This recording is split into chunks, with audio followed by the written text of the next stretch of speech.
I'm Matt Howard. I'm the head of communications here at the laboratory, and I'm really excited to have you here tonight for the next installment of our Argonne Outloud series. We do these because we really want to engage the public on some of our cutting-edge research, especially on topics that really resonate with all of us. And tonight, it's on batteries and energy storage. But first, let me just tell you about two of our upcoming lectures. Both will be held in the city of Chicago. You will be able to watch them online if you can't make it into the city, but I wanted to let you know about them anyway. The first is with Argonne senior scientist and part-time film and television actor, Marius Stan. He was on the TV show Breaking Bad, for those who have watched that show. And he's giving a talk on the science of cinema. And this will be held on Saturday, November 23rd, and it's from 12 to 1:30 at the Chicago Cultural Center. The second event, also held in the city, in conjunction with the Chicago Council on Science and Technology, is called The Nature of Nano. And that'll be held on the evening of December 11th at the Northwestern University Chicago campus. And this is on Superior Street, downtown. So mark your calendars. You can also check our website. We'll be having these updated on our homepage, so you can, when you're interested in joining a public lecture, you'll see it advertised there. The focus of tonight's talk is energy storage, batteries, one of the top research priorities for the laboratory and really for the nation. This goes far beyond cell phones and flashlights and things like that. Better batteries will have a revolutionary impact on the automobile industry, namely. And energy storage is one of the issues holding back the expansion of renewable power sources like wind and solar. How do we store energy from renewable sources on the grid, for example? And recognizing the enormous potential of next-generation batteries, the Department of Energy, about a year ago, funded the Joint Center for Energy Storage Research, what we call JCESR. It's a consortium of 14 institutions, including national laboratories, universities, and private companies. The ambitious plan, which George will talk about tonight, is to go beyond today's best lithium-ion battery systems to provide 5 times the energy storage at 1/5 the cost within 5 years. So it's a pretty ambitious goal we have. Our speaker tonight, Dr. George Crabtree, is JCESR's director. His talk will cover the program's aggressive goal, its vision and its strategy, and its place in Argonne's broad landscape of energy storage research. Dr. Crabtree is a senior scientist and an Argonne Distinguished Fellow in Argonne's Materials Science Division. He's won many awards for his research, most recently the Kamerling Onish Prize in 2003 for his work on the physics of vortices in high-temperature superconductors. Dr. Crabtree's research interests include materials science, sustainable energy, nanoscale superconductors and magnets, vortex matter and superconductors, and highly correlated electrons in metal. Please join me in welcoming Dr. George Crabtree. Thank you, Matt. So thank you, Matt. That was a wonderful introduction. And I have to second what Matt said when he first got up to speak. It's wonderful to see so many people coming out for an event on science, on technology, and energy especially, which touches all of our lives. And I hope that I can tell you something. Some of you may have heard some of this before, others it may be the first time, about the battery research program and the importance of energy storage, namely electricity storage, for the future of the grid and transportation. And as Matt indicated, these are 2 of our major topics. So it's my pleasure to represent JCESR, and please, I'd like to have an interactive discussion, so it might be hard to ask questions during the talk, but afterwards, I would love to hear all the questions, and I'll certainly try to answer. So the things I would like to tell you about are here in my outline. First, transportation and the electricity grid. That's a big fraction of the energy we use in this country. Then JCESR, as Matt already indicated, has some aggressive goals they're visionary, and they're aspirational. So I'll tell you about our vision, our mission, and our legacies, namely how we're going to achieve these goals. Describe in a little bit of detail the new paradigm, because you may, some of you may know this, that in the battery community, it's typical to do things by trial and error. And you say, I want to have a better cathode for my battery. Let me try this one. If it works, I'll use it. If it doesn't work, I'll throw it away and try something else. But I'll never ask the question, why did it fail or why did it work? And that is a basic feature of JCESR. We feel that if we can understand why things happen, that is, fail or work, we can make batteries very much better than those we have today. So that's part of the new paradigm. We have 3 storage concepts, a thing we call the strategic roadmap, which will indicate to you, I hope, the complexity of the battery challenge and also the many, many opportunities for solving it, and then a couple of highlights. So that's the plan. So let's start with the energy storage opportunity. So here in this ring is all the energy that we used in 2009. And it's divided by its use. And you see the very biggest one is the yellow one, transportation. 29% of the energy used in this country went to drive cars and trucks and fly airplanes. And I should say mostly drive cars and trucks. Airplanes use a tiny fraction of that 29%. The next biggest, or even bigger if you add them up, are these 3 gray sections, which represent the electricity grid. So residential, commercial, and industrial, together they add up to 40%. So 40 plus 29, nearly 70% of our energy goes to these 2 sectors. And the interesting thing about these 2 sectors is that they're both poised and waiting for a transformation. So in the case of transportation, it's obvious what the transformation is. It's replacing foreign oil with domestic electricity, and in the process, reducing carbon emissions. Because an electric car, of course, it depends on where you get the electricity from, but if you get it from anywhere but coal, you'll produce fewer CO2 emissions per mile driven with electricity than you do with a conventional gas car.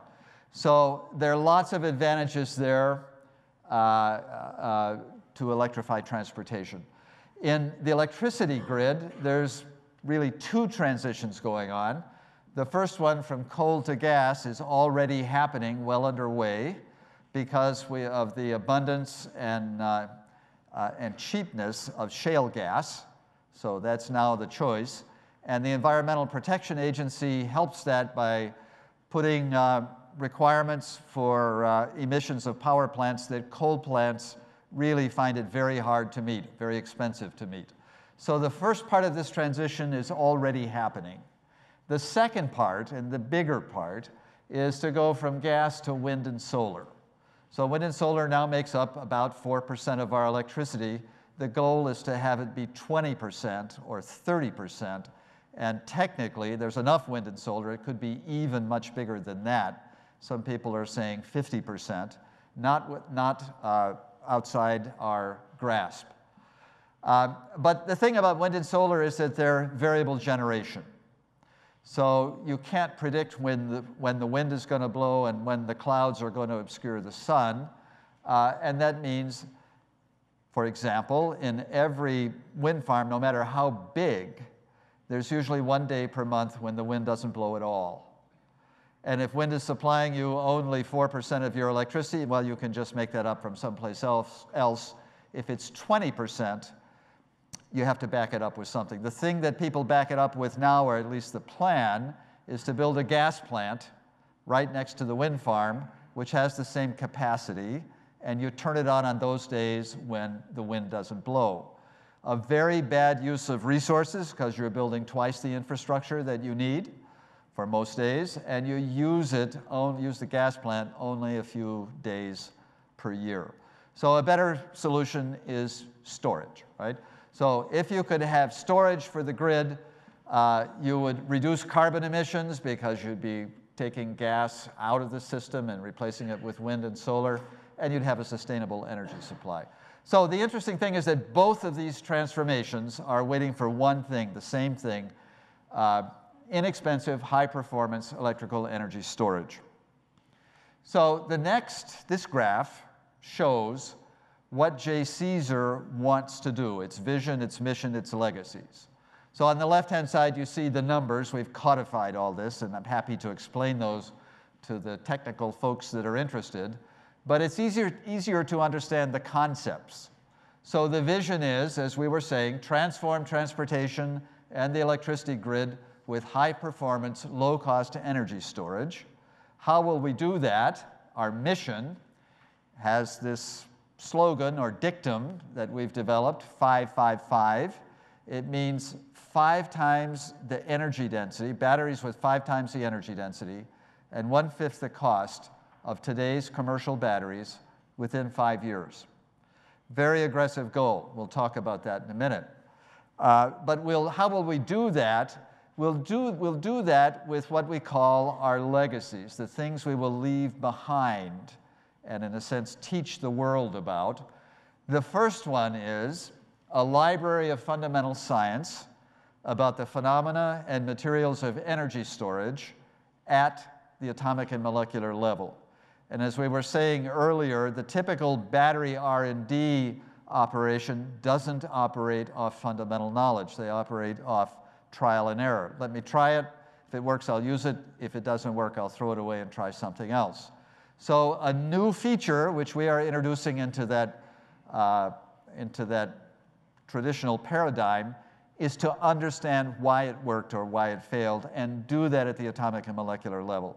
You can do that now. It's very timely because we've had about 15 years of nanoscience. It was in about the year 2000 that the word nano, in the sense of nanotechnology and nanoscience, came into common usage. And in the last 15 years or so, we've developed an enormous number of tools to look at the atomic and molecular level to see what's going on, and another set of tools to control what happens at the atomic and molecular level. So one of the pillars of JCESR is to use these new nano tools to build the next generation battery. So that's the first legacy. Second legacy explains our 555 dictum. So we want to build 2 prototypes, one for the grid, one for the car. There'll be different kinds of batteries because in a car you want a small, lightweight, portable battery. For the grid, it doesn't have to be small, it doesn't have to be lightweight, and it doesn't have to be portable. So they'll look different, but they will be based basically on the same technology, or they could be based on the same technology. So to finish this sentence, 2 prototypes, one for the car, one for the grid, that when scaled up to manufacturing are capable of delivering on our 555 goals. Now, it's important to understand that we're going to make a prototype, and in fact, a research prototype that you would make in the lab and might be about this big, not a commercial prototype that a manufacturer could take to market. And these are 2 very different things.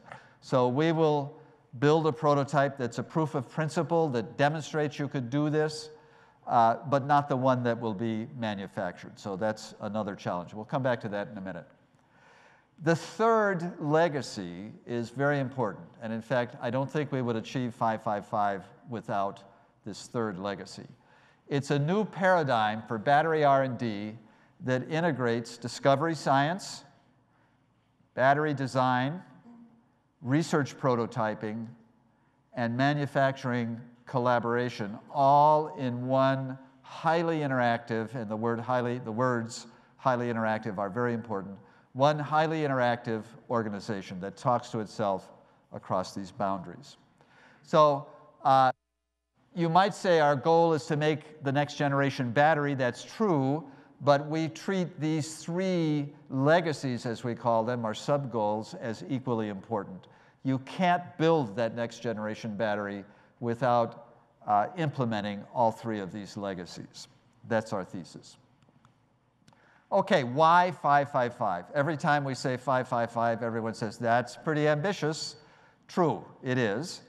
And here's an answer to that. I'll give you a couple of answers. The first answer is that if you do something less than 555, it won't be transformative.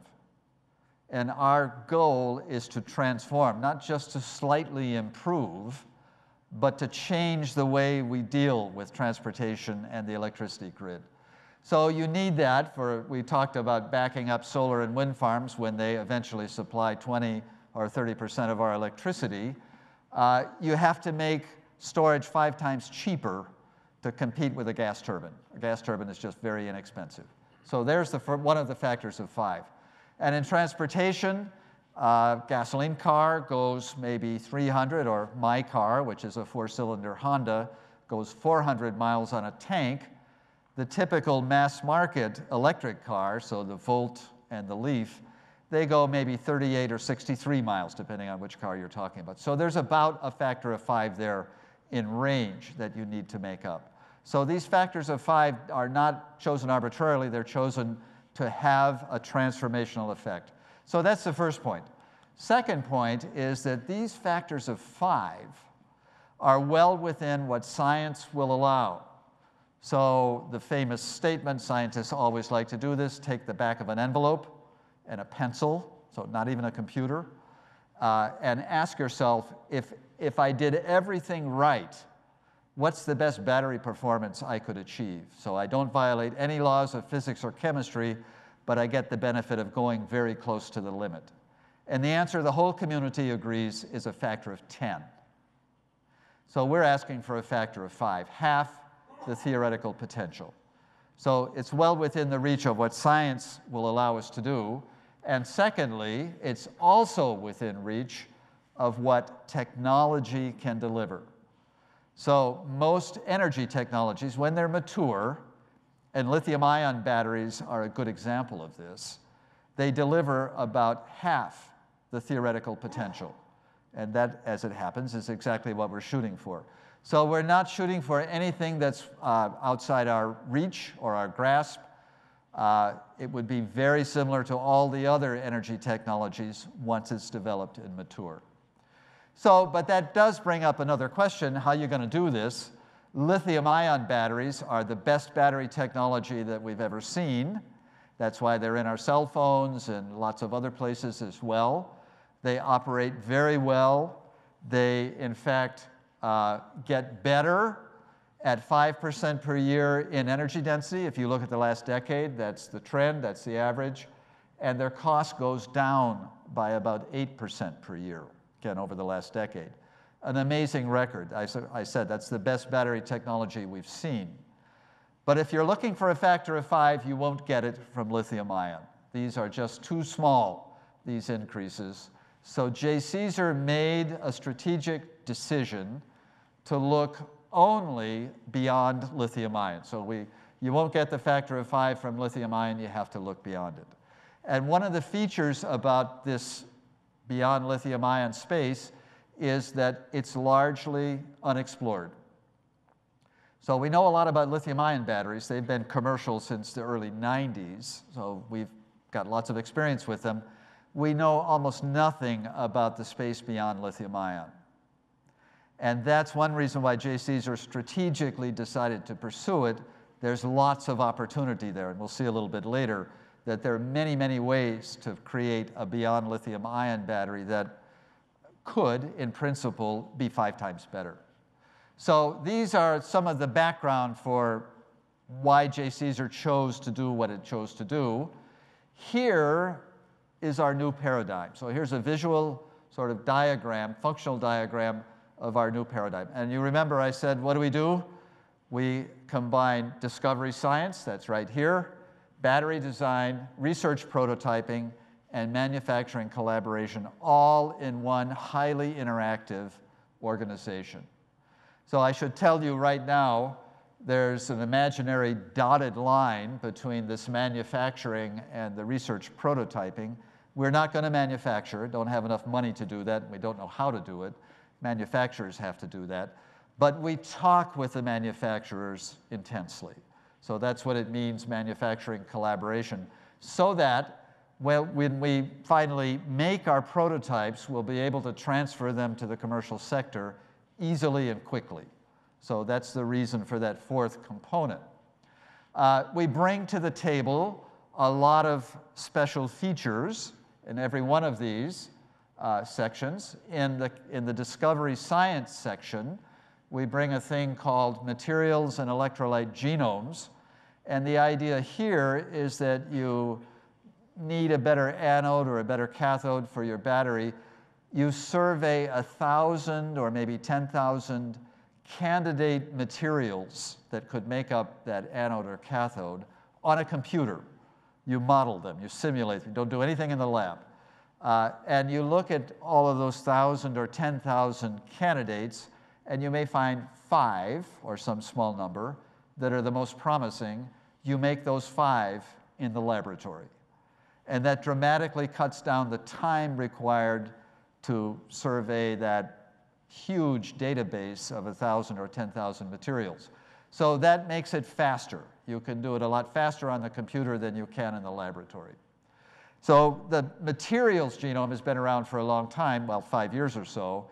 JCESR didn't invent that, but we did invent the electrolyte genome, which is the liquid between the anode and cathode that is critical to every battery technology, and only 2 or 3, there are a handful that are used today. But there are lots more out there that are not explored. Let's explore them on the computer by simulation.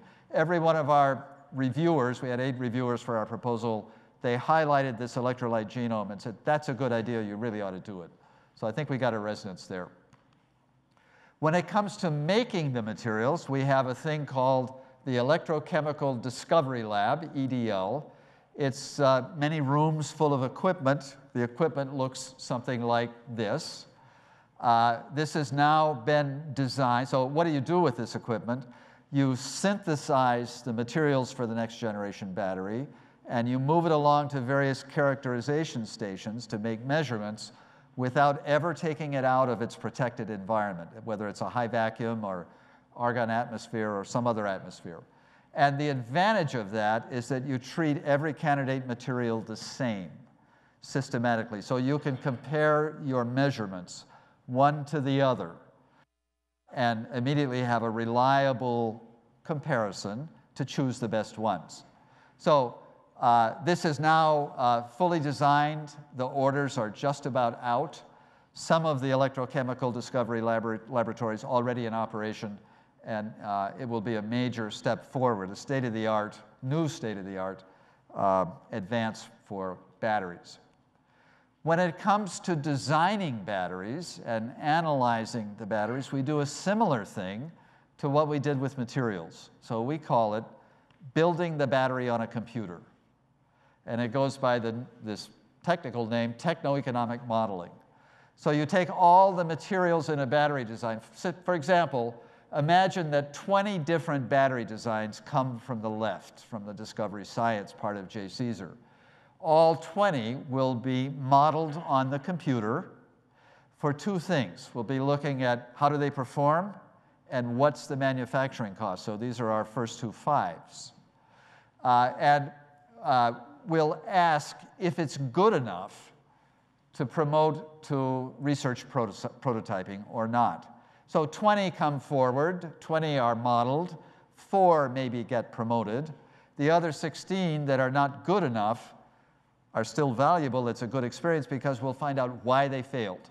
So in every battery system or system of any kind, there's usually one component that doesn't perform up to the level of the others. We'll find out which one that is. And we can send that information, here's the reason it failed, back to our discovery science teams and say, here's a challenge for you, fix this, and then this battery system will operate better. So that's an example of communicating backwards along this production chain or discovery chain, design chain, in addition to communicating forwards. So we'll take these 4 batteries that perhaps we'll make prototypes out of, and we have an innovation here too. Here's another ring. It has 4 colors on that ring, and those 4 colors represent each of the 4 sections functional sections of JCESR. So discovery science, battery design, of course prototyping, and commercial manufacturing. And we'll have representatives from each of those sections overseeing the prototyping, so that if an issue is spotted and the issue is a basic science issue, the representative on that team will immediately recognize it and direct it back to the basic science teams to be worked on. If it's a design problem, the design rep will spot it and bring it back to the design teams. If it's an issue that you can't really manufacture this battery, there's something that you can do in the lab but doesn't scale up to manufacturing well, our manufacturing rep will recognize it and say, we've got to fix this. So this translational development team, that's what TDT stands for, will dramatically accelerate the progress when you get to the prototyping phase. And this doesn't happen in the larger battery community. That is, all of these functions are very often filled by separate organizations or by parts of an organization that don't talk to each other. So these are the things we bring to the table, the distinguishing features of JCESR that define our new paradigm. There's another interesting, more conceptual feature. We have to produce batteries that are 5 times better and 5 times cheaper. That's our goal. We will define challenges at the top that must be met if the batteries we design are going to fulfill these goals. So we have top-down challenges, challenges defined by the outcomes, and bottom-up research, again, from the atomic and molecular level, that address those challenges. So we're very directed. We don't want the basic research to be restrained in any way, so it's free and open, bottom-up, but it's research to certain challenges that are defined by the batteries we want to build. So one of the things we'll get out of this is a new building. And that's because the state of Illinois, at the time we turned our proposal in, promised to build a thing called the Energy Innovation Center, name of the building, which would be strictly for JCESR. We're in the design phase. It's a triangular building, as you see there, 2 floors, designed for open collaboration. So we want everyone in JCESR to talk to everyone else. That's our design principle for our new paradigm. So there's a lot of open space. And we found a site on the Argonne campus for it. If you recognize the Argonne campus, this is the new building. That's the administration building. That's the cafeteria. The gate where you come in is sort of up that way. And it will be right here on a vacant lot, so to speak, on the Argonne campus, conveniently located for some of the other scientists and buildings that it has to interact with. So we expect this will be done in 2015. Matt mentioned partners. I haven't mentioned them yet. Let me do that now. So here's our new paradigm, and we have 14 partners led by Argonne, so Argonne plus 13 others. Why so many? Because we wanted to get the best scientists, a so-called dream team, and engineers that we could for JCESR, and they're never all at one place. So you have to cherry pick from the various institutions. So here are 14. We have 5 national labs. You'll recognize Argonne, Lawrence Berkeley Lab, Sandia Lab, SLAC, it's at Stanford, and Pacific Northwest Lab, all have significant battery expertise and histories and programs that we're drawing from. We have 5 universities from here up, all mostly around Chicago. You recognize all of these: UIC, Urbana, which is not far away, Northwestern, University of Chicago, and here's University of Michigan for their connection to the automotive industry. We also have faculty from other universities who are not formally partners, but from MIT, University of Waterloo in Canada, Harvard, and Notre Dame, who also contribute to JCESR. So this is really a wonderful research team. In addition, we have 4 private sector companies, and they're chosen strategically. So Johnson Controls, it's up in Milwaukee, the biggest battery manufacturer of lead-acid batteries. They understand very well that that's not going to be the future, although it's a wonderful market now, and they'd like to get in on the future. So that's one reason they're interested in us. We're interested in them because they understand the manufacturing business. So we can go to them for consultation. Could you make this prototype? The second company is Dow Chemical. They're a materials company, and in particular, they're a high throughput materials company. That's a feature we would like to have in JCESR. So we'll be learning from them for things like the Electrochemical Discovery Lab, how to do this from the experts. Applied Materials is on the West Coast in Silicon Valley. They are the major, by far major, manufacturer of manufacturing equipment for the semiconductor industry. So they make the tools and the machines that make our chips and computers and so on. The reason they're interesting is that the semiconductor business is full of thin films that are stacked one on top of the other. That's true of the battery business too. So from sort of a morphological point of view, it's the same problem. They'd like to break into the battery business if there's an opportunity. We'd like to learn from them how to build the manufacturing equipment for the next generation battery. And finally, Clean Energy Trust. It's a nonprofit in Chicago, but they have very strong connections on both coasts. Their business is entrepreneurship. And we feel that in JCESR and the next generation battery, there's lots of opportunities for startup companies, for innovation. You need more than just the battery. You need a control system. Eventually, if it's on cars, you'll need charging stations. There's just plenty of opportunities for small, risk-taking startup companies to start the ball rolling and let them be bought by the big guys. When it proves to be successful, that's fine. That's a good way to start the machine going. So I want to show you now how a lithium-ion battery works.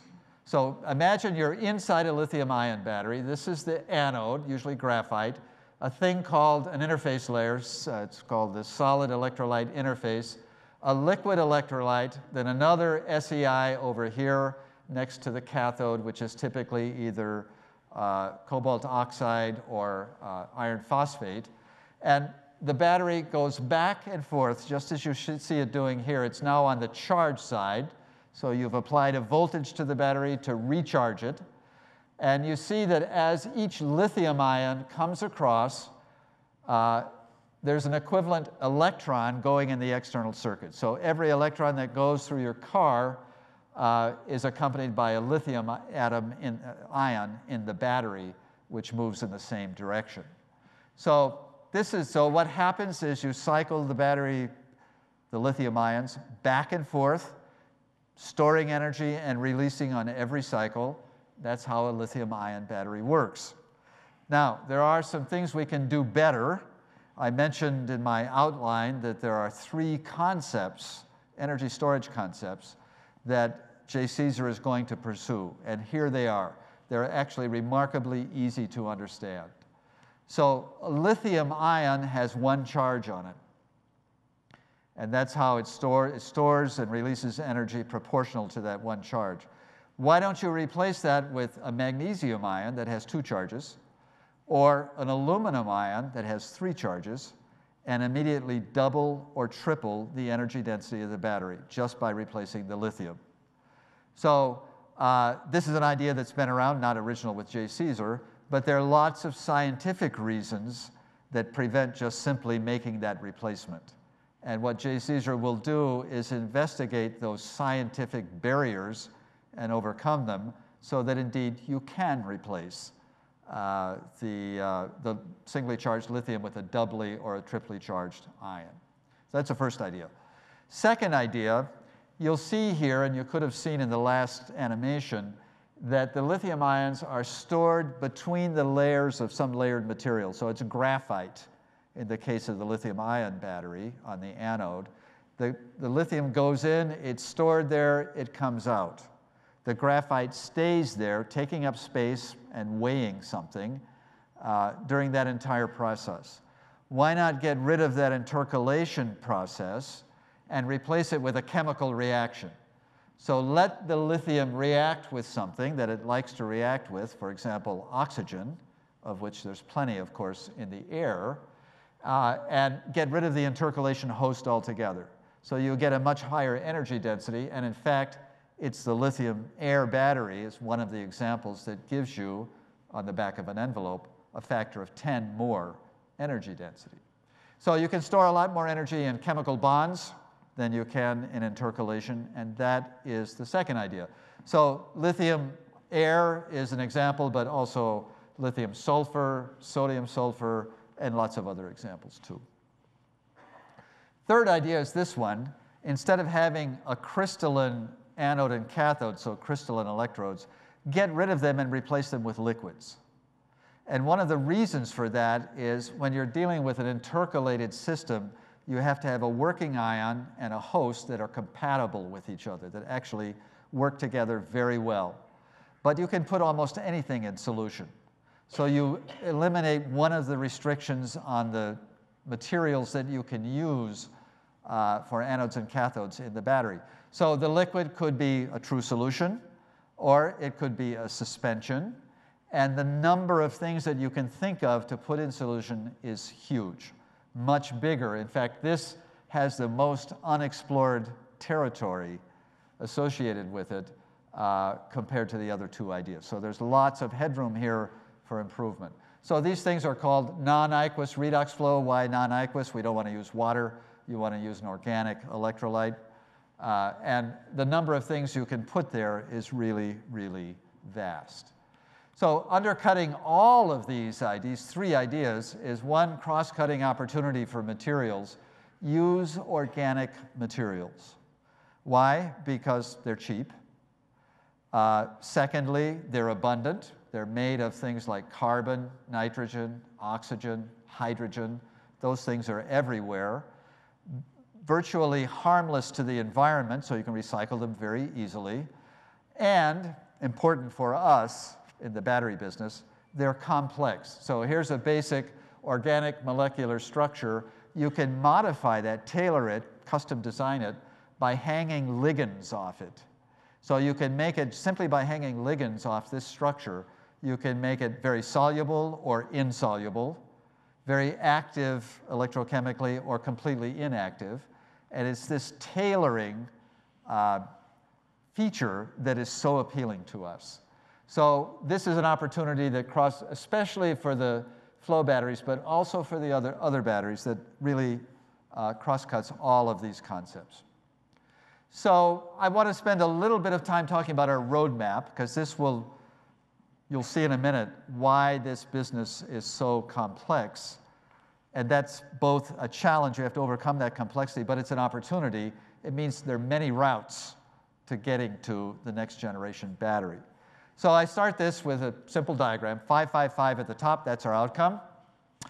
You've got to have top-down challenges, as we mentioned, and those challenges are embodied in these three basic components of a battery: anode, electrolyte, cathode. And you want them to perform very well. So each one of them has to perform 5 times better than the lithium-ion batteries that we have now. So that's a challenge. Lots of concepts for the anodes. So you could have a pure metal anode. You could have an intercalant, as we have in lithium-ion batteries, or you could have a liquid. 3 choices, 3 conceptual choices for the anode. For the electrolyte, you could have a liquid or a solid, and batteries are made with both.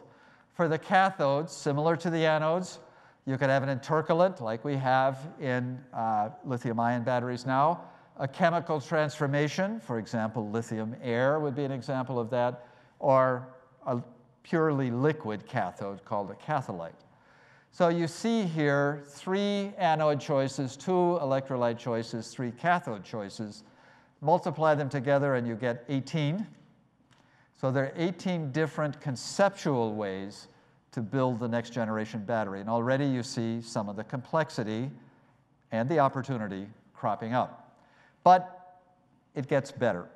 So these are just concepts. If you want to have a material, what would the metal be? Well, it might be lithium, it might be magnesium, it might be aluminum.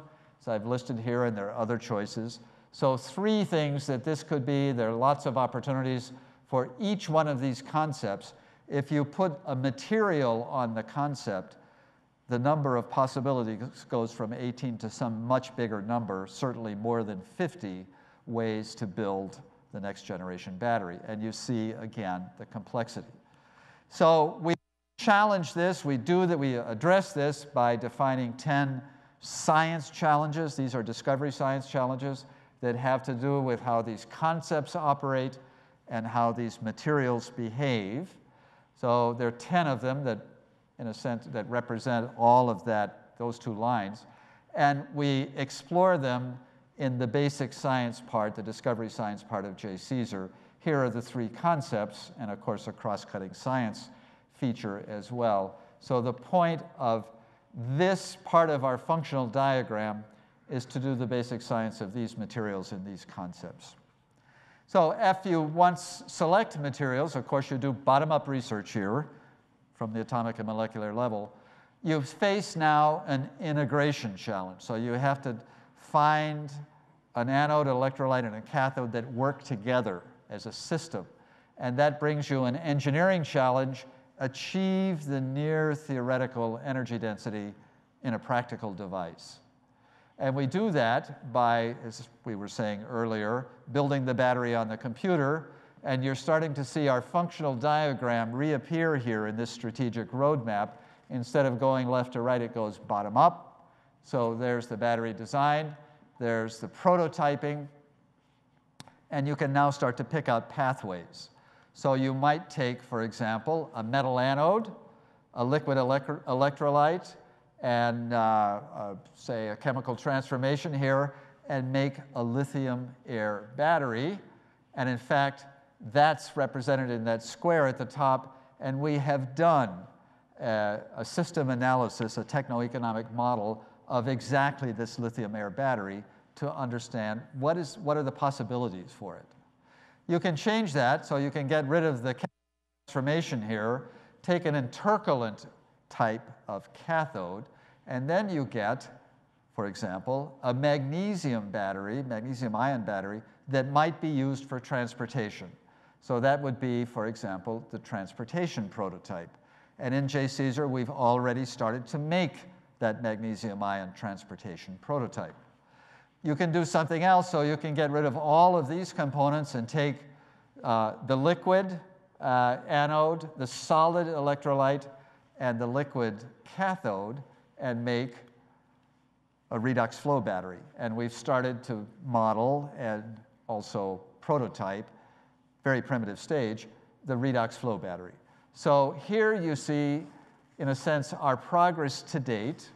And you see that there are many, many more opportunities, pathways, to get to 555 than even the ones that we've selected here to work with initially.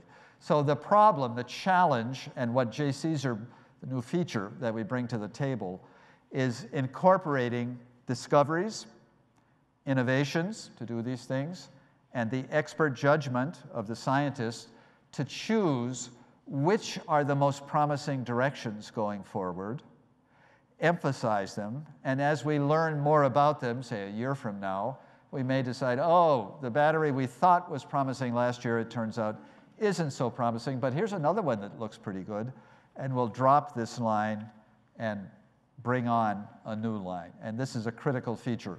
We don't know the pathway to 555 at this moment. We know there are many, and we have confidence that we will discover and, through our expert judgment, pursue the ones that are the most promising.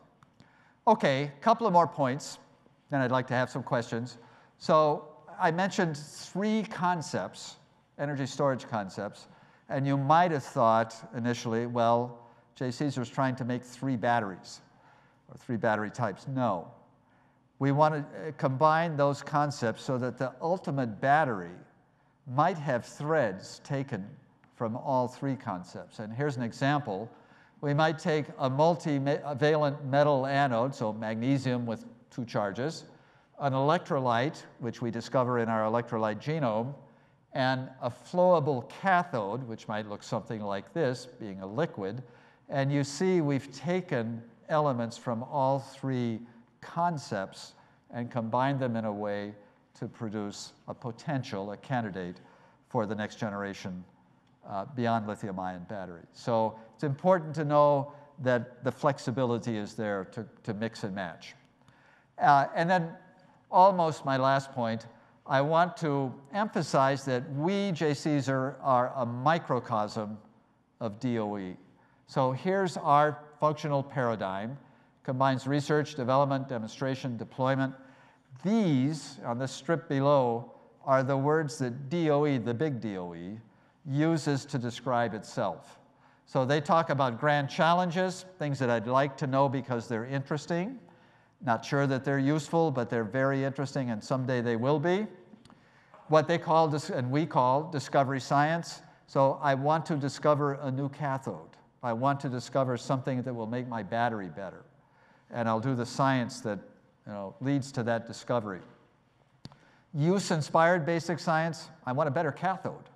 So let me do the science, the basic science that will, the basic understanding at the atomic and molecular level that will let me make the new cathode, which is better than the one that I have now. So everything you see to the left here is based on phenomena and materials and understanding. Everything that you see to the right, so applied research and technology maturation and development, is based on making a product or a technology work better. So this is based on performance. That side is based on phenomena. But this is what DOE does. And they do it in many offices with lots of tentacles in the community, the research community and the manufacturing community. We do the same things, but we're a small, close-knit, highly interactive organization. And our thesis is that we can do it faster and better.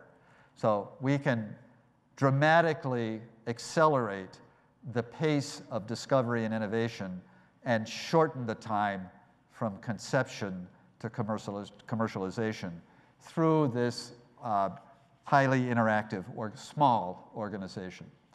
So is it working or not? That's a good question you could ask. Here's our paradigm again, our functional diagram. We actually have already, so we started January basically. We were announced in the last day of November last year. The holidays came, they had to get the money to us. We really started in January. We've had about 8 months of operation, maybe it's 9 months, but we've already got accomplishments in every one of these fields. So here's an accomplishment that came largely from Berkeley Lab. Chevrel phase is a certain kind of intercalate host for magnesium. It's a metal, that means there's some free electrons around which screen the double charge of the magnesium. And what was found, what David Prendergast found theoretically, is that the magnesium ion plus its charge cloud, which compensates the charge, is the object which moves. It's a compound object which moves. It moves a lot faster and allows a lot more magnesium to be put into the intercalate host than if it were not screened. And that's a major insight. He is now doing the theoretical calculations to model that, and he has suggested a number of experiments to validate and further explore this effect. When it comes to battery design, I mentioned we'd already, through techno-economic modeling, simulated a lithium-air battery. This is the work of Kevin Gallagher, who's in the audience, and his colleagues, some of whom are at GM. So if you look here, this is the gravimetric energy density, so the energy per kilogram. That's the volumetric, so energy per unit volume. That square, that's cross, is the target for JCESR, that's the 5.5. And you see that at least one of the modeled lithium-air batteries, this lithium Li2O2 open system, contains that dot. So that validates the vision of JCESR that this is within reach, and this, of course, is for a manufactured battery, not a research prototype, that if you could build it and overcome some of the challenges which are implicit in this simulation, it would produce the 5.5, the 2.5, first 2 5s of JCESR's goals. You also notice that we wanted to have some context, so here's something that looks very much like the present lithium-ion battery, and there's another battery with a lithium metal anode and a special cathode that performs in the same category as the lithium-air. So it tells you there's more than one way to skin this cat, and it also tells you the importance of metal anodes for getting the energy density up. So the lithium-air battery has a metal anode, so does that one at the top. And we're now thinking of emphasizing in JCESR a basic science, discovery science research program on how metal anodes work, whether they're lithium, magnesium, or aluminum. So a way in which our research is already teaching us, showing us the way forward. I mentioned that we made a magnesium ion transportation prototype. Here's what it looks like, really simple. It's in the lab. We only have a few cycles on it, but we're getting the baseline information so that when we make our improvements, we'll know how much did we improve it. And we talked about the commercial sector. So here's some links to the private sector. There's one piece of new intellectual property. It's called an infinite current collector, which is much more efficient, again, in the laboratory, than the current collectors we have now. It's basically a carbon network. That's been submitted for a patent already. And we've involved JCI, the battery manufacturer in Milwaukee, in 6 of our research projects. They're interested enough to join as an unfunded collaborator these projects because they're very interested in the outcome. And we're now in negotiation with a startup company which has developed some IP. This company is several years old. They've developed some IP in one of the concepts that JCESR is pursuing. They'd like to give us that IP and maybe accelerate our progress by a year or 2 by doing so. In return, they'd like to have licensing rights or ownership of IP that flows from the IP they gave us. So we haven't concluded this negotiation yet, but it seems likely that we will. So here's my last slide and my perspective. What have I told you? The vision is big, transform transportation and the electricity grid. The mission is clear. We know what we need, 555. You've got to get factors of 5 improvement in performance and lower cost. Nothing less would be transformative. We know how to do it, what we call the 3 legacies. You've got to look at the fundamental science, develop that base, something that the battery community today typically does not do. You have to produce these prototypes, and it's likely that the transportation and the grid prototype will be different, but they could rely on the same basic underlying concepts and knowledge. And you have to have a new paradigm, so you have to have fast and efficient communication across the pieces of JCESR if you're going to do this in a short time. So here's the summary of everything. It's a bold new approach to battery R&D. We want to accelerate the pace of discovery and innovation, and we want to shorten the time from conception to commercialization. So with that, I think I'll end. Thank you very much.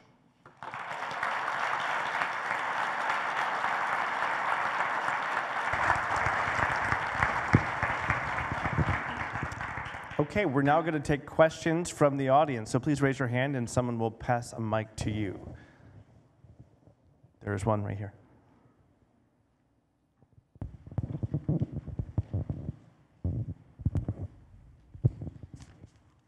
So you mentioned how JCESR will be focusing on 5 times the storage, but will JCESR also be focusing on durability, such as like how many times you can charge it?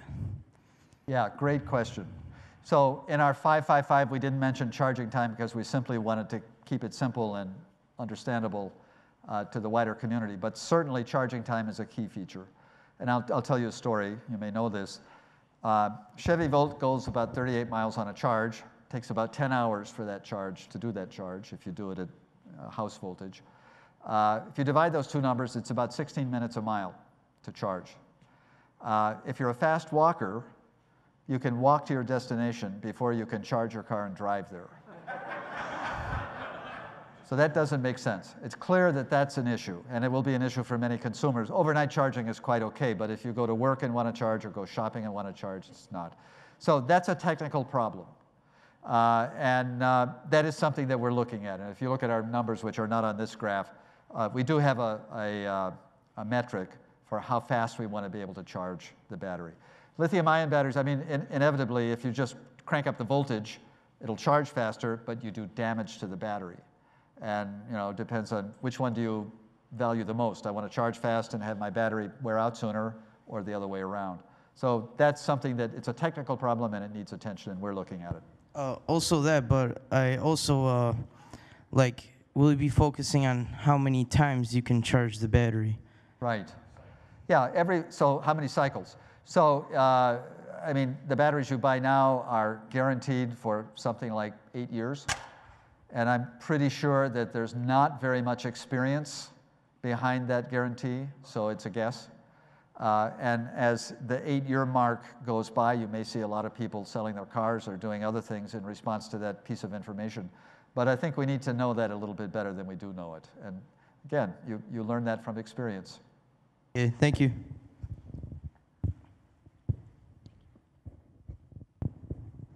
Here you go. Hello. One question I had when you talked about the multivalent alternatives with replacing lithium with aluminum or magnesium, Yes. but you also mentioned gravimetric density. Yes. And it strikes me that aluminum and magnesium are inherently heavier. Yes.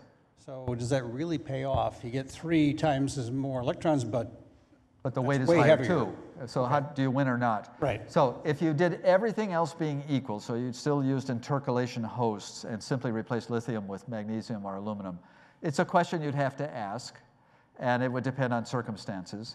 You would probably win. But the idea is that maybe you don't need to use those intercalation hosts. So if you combine that with another, with chemical transformation, let's say, then suddenly you get rid of a lot of the so-called but you dead still have weight, the triple electron. and you'll do much better. But even just magnesium by itself, the calculations are you'll do better.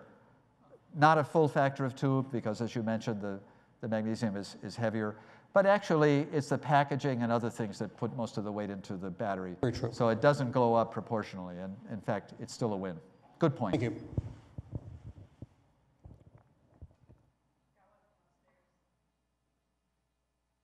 As you said that magnesium and aluminum would be better options as a anode and cathode, would carbon nanotubing be an even better option?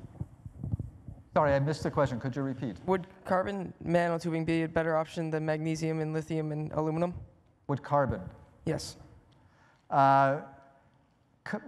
Actually, that hasn't been given a lot of thought. So carbon is often thought of as a host material or a structural material or a current collecting material or a conductor. And there are lots of ideas for using carbon nanotubes and other forms of carbon, black carbon, in batteries. I don't think it's been suggested as the working ion. But that doesn't mean it doesn't have a lot of value for the other parts of the battery.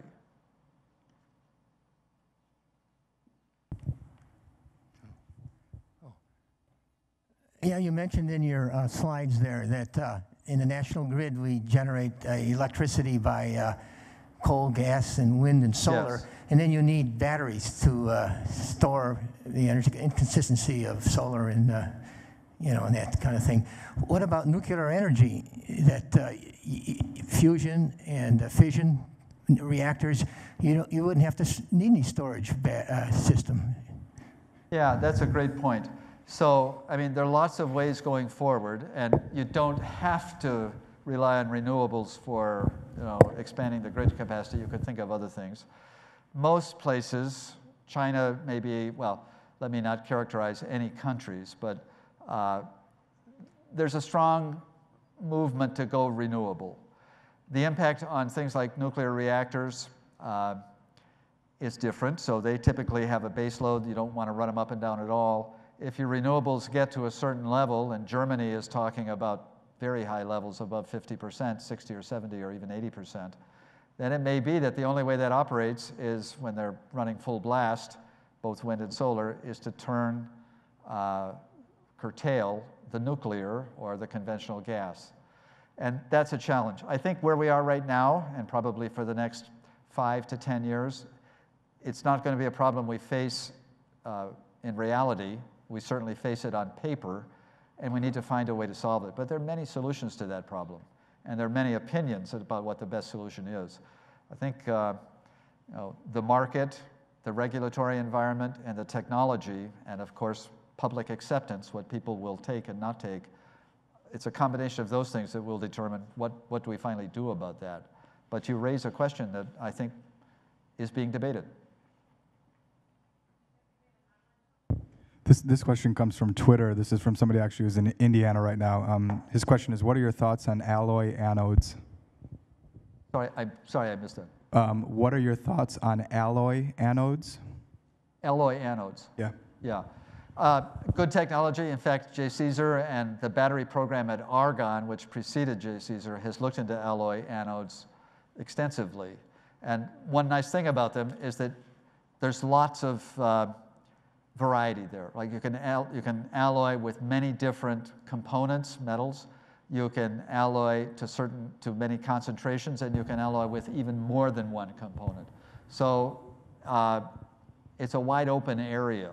Is it promising? Yes, it's promising. Is it better than everything else you could do? That we don't know yet, because we haven't explored all the other options. And you can see, I think, from our roadmap that if we're going to do this strategically and logically, we should think about every option and compare one against the other.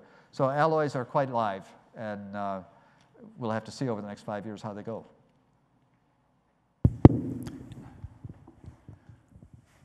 Yes, I know you focused on transportation and power grid applications, but my question has to do with what are the possibilities for like spin-off applications that could even get into normal consumer markets for batteries, or residential batteries to augment power from the power grid, or even solar, or things like that. Are these possibilities, or are these simply ruled out already by the structure of the program? That's a great question. They're very live possibilities. So let me give you an example. First, the background. We've been talking about wind and solar. You build a wind farm, and you put a battery at the wind farm to back it up when the wind doesn't blow. That's one application. There's another way to solve that problem. You put the battery at the edge of the grid, as they say, so distributed, bring it out to a homeowner or a neighborhood or a commercial building, and when you do that, the battery can perform more than one function.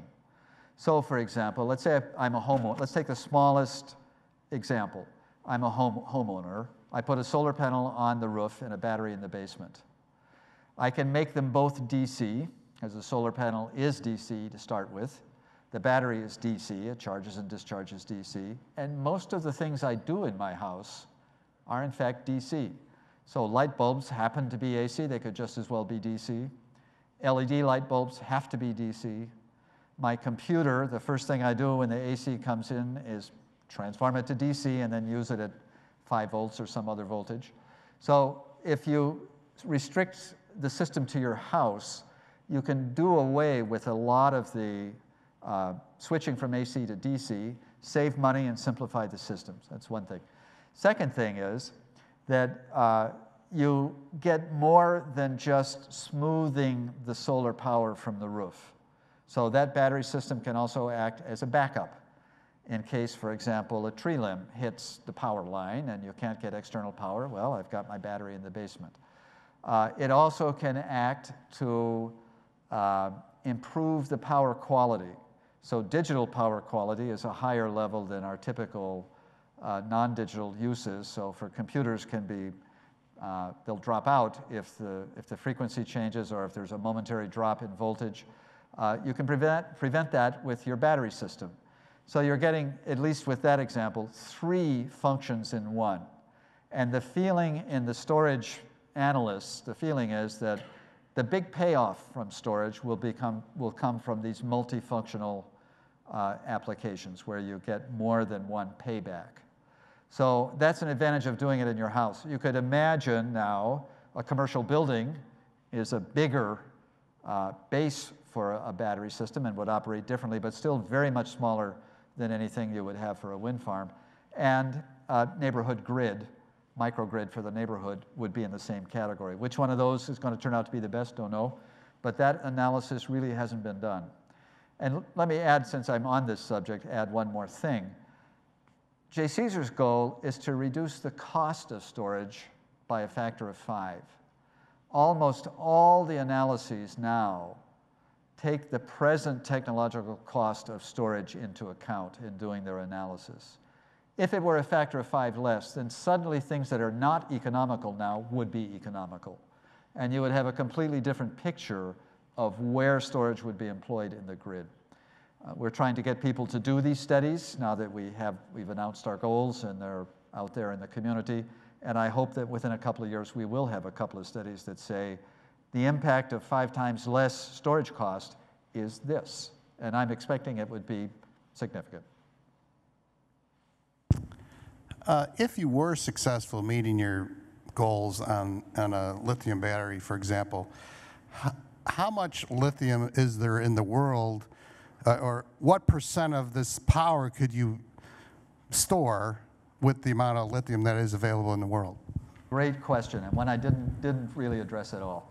So for every new energy technology that you think of, you should first ask the question, is it scalable up to take care of a sizable fraction of our energy needs? So for lithium-ion batteries, we have that battery, and now they're being used in cars. You could ask, well, suppose every car on the road were driven by lithium-ion. Is there enough lithium in the world to do that? And you'll get, I think the answer is probably yes. Of course, not every car would switch and so on. So probably the answer is yes, but you'd have to recycle. So if you wanted to mine fresh lithium for every car battery and then throw it away at the end, you'd soon run out of lithium, and that's pretty clear. So you have to recycle. That's the first thing. The second thing is that when you talk about beyond lithium-ion, it doesn't have to, there are some lithium technologies that are beyond lithium-ion, like lithium air, but there's lots that use magnesium, and there's plenty of magnesium, or let's say much more magnesium in the world than there is lithium, and aluminum even more. But you ought to be asking this question. And that's one of the appeals of these organic materials that I was talking about, because they're just dirt cheap. You know, in a sense, they are dirt. And you can recycle them easily. There's plenty in the world, and you really don't face that problem. But that is a key question to ask.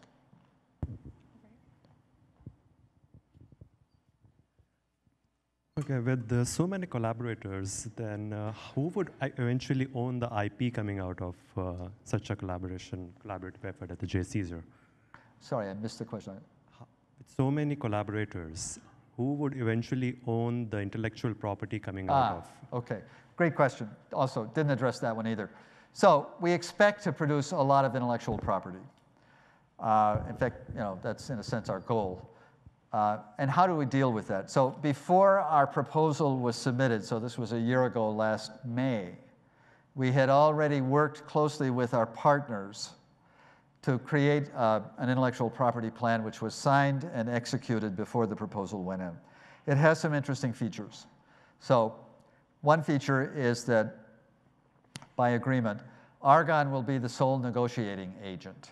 So an outside company wants to license our technology. They don't have to go to 14 places to get an agreement. They come to one place, and Argonne represents all of our partners and, of course, would consult with them. But that dramatically streamlines the process. Another feature is that we have explicitly written in our plan that no partner should expect to have an exclusive license.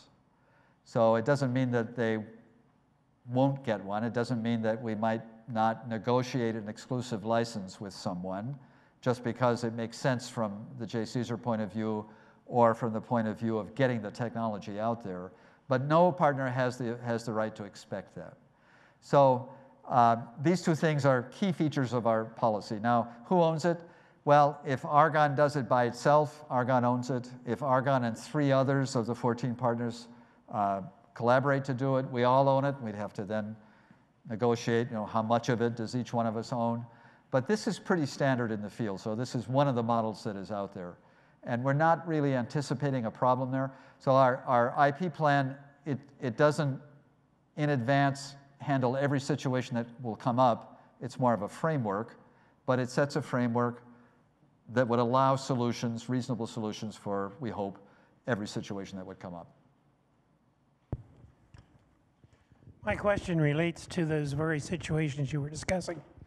555 can be met, but it seems to me there will be many additional questions which someone in the organization will have to respond to. You've already mentioned cycle life of a battery. What about things like reliability, safety, discharge capability of the batteries? Who in the organization is going to be facing these questions, and at what point of the development cycle? So that's a great question. And again, our 555 is pretty simple because we want it to be simple. But the question of charging is important. The question of safety is really important. And that's one where technology and even our materials genome activities can contribute.